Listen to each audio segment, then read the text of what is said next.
જય માતાજી બધાને। તો ફ્રેન્ડ્સ, આપણે મકાઈના ભજીયા, હાંડવો, ઢોકળા, ઇવન શાક પણ બનાવતા હોઈએ છીએ।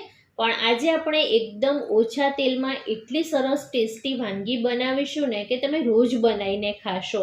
કોઈ પણ જાતની ઝંઝટ વિના એકદમ ઝટપટ બની જાય છે અને સાથે જ નાસ્તાનો સ્વાદ વધારે ને એવી ઇન્સ્ટન્ટ ધાણાની ચટણી પણ બનાવીશું। તો ચલો ફટાફટ બનાવવાનું શરૂ કરીએ। તો અહીં મેં એક અમેરિકન મકાઈ લીધી છે। તેના દાણા આપણે સૌથી પહેલાં કાઢી લેવાના છે। મિક્સર જારમાં મકાઈના દાણા અને લીલા મરચાંને લઈ મિક્સર ચાલુ બંધ પલ્સ મોડમાં કરતા જઈને આ રીતની અધકચડી પેસ્ટ તૈયાર કરવાની છે। હવે તમને એમ થશે કે દાણા કાઢવા અને મિક્સરમાં આ રીતની પેસ્ટ તૈયાર કરવી એના કરતાં ડાયરેક્ટ મકાઈને છીણીને પણ પેસ્ટ તૈયાર કરી શકાય છે। પણ એ પેસ્ટમાં કેવું થાય છે કે મકાઈનો સાવ છુંદા જેવું થઈ જાય છે અને મકાઈમાંથી પાણી પણ છૂટું પડી જાય છે। પણ જ્યારે તમે આ રીતે કરો છો ને ત્યારે ખાતી વખતે અધકચરા જે મકાઈના દાણા મોઢામાં આવે છે ને એ ખાવાની જ ખૂબ જ મજા આવે છે। મિક્સિંગ બાઉલમાં પેસ્ટને લઈ લઈશું। સ્વાદ અનુસાર મીઠું, 1 ચમચી જીરા પાવડર, નાસ્તો પચવામાં ઇઝી રહે એ માટે 2 ચપટી હિંગ ઉમેરવાની છે। ખટ મીઠા ટેસ્ટ માટે 1 ચમચી લીંબુનો રસ એડ કરું છું। અત્યારે તમે ચપટી ખાંડ પણ એડ કરી શકો છો, પણ મકાઈ ટેસ્ટમાં થોડી ગળપણ પડતી જ હોય છે એટલે ખાંડ હું સ્કીપ કરું છું। અડધો કપ લીલા ધાણા, નાસ્તાને ક્રિસ્પી બનાવવા માટે 2.5 ચમચી જેટલો ચોખાનો લોટ એડ કરું છું। સાથે જ 2 ચમચી જેટલો ચણાનો લોટ ઉમેરીને બધું જ સારી રીતે મિક્સ કરી લેવાનું છે। હજી ફ્રેન્ડ્સ, તમારે 1 ચમચી રવો ઉમેરવો હોય તો પણ તમે ઉમેરી શકો છો। મકાઈમાં મોઇશ્ચરનું પ્રમાણ હોય છે એટલે પાણી વિના જ બધું જ સારી રીતે મિક્સ થઈ જશે। અને અહીં ફ્રેન્ડ્સ, જો તમને મારી રેસીપી જોવી ગમતી હોય અને હજી સુધી જો મારી ચેનલને સબસ્ક્રાઈબ ના કરી હોય તો પ્લીઝ મારી ચેનલને સબસ્ક્રાઈબ કરજો અને બાજુમાં આવેલા બેલ આઇકનને પણ જરૂરથી પ્રેસ કરજો, જેથી આવનારા નવા વિડીયો નોટિફિકેશન તમને મળી રહે। તો આ રીતનું થીક બેટર રાખવાનું છે। બેટરને 5-1 મિનિટ માટે રેસ્ટ આપીશું। ત્યાં સુધી આપણે નાસ્તા સાથે સર્વ કરી શકાય એવી ઇન્સ્ટન્ટ ધાણાની ચટણી તૈયાર કરી લઈએ।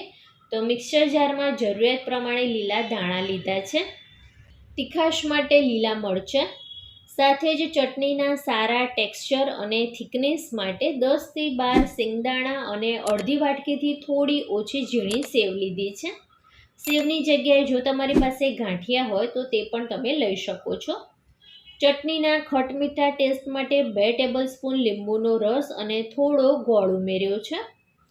સ્વાદ અનુસાર મીઠું અને લાસ્ટમાં જો તમારી પાસે દહીં હોય તો 1 ટેબલસ્પૂન દહીં અથવા તો થોડી છાશ ઉમેરીને ગ્રાઇન્ડ કરી લેવાનું।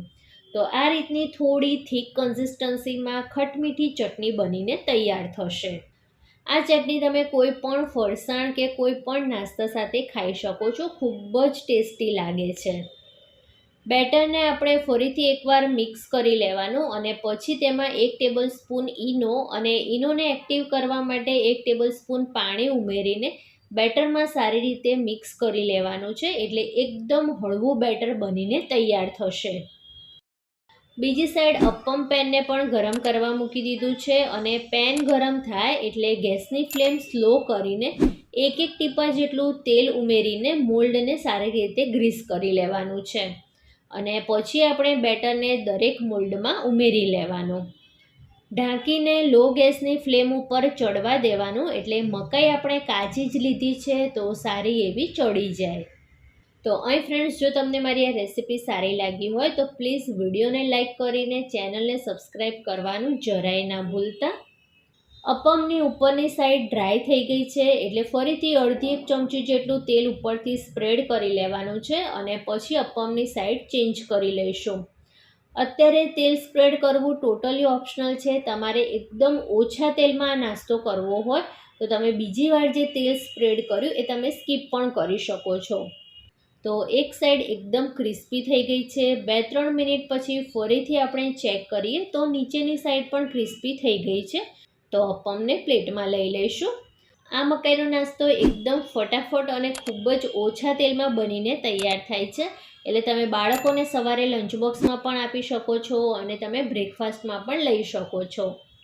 તો અહીં આપણો ગરમા ગરમ નાસ્તો સર્વિંગ માટે રેડી છે. તમે આ નાસ્તો ક્યારે બનાવો છો એ મને કમેન્ટ કરીને જરૂરથી જણાવજો. તો ફરી મળીએ આવા જ નવા વિડીયો સાથે. ત્યાં સુધી bye bye. Thanks for watching.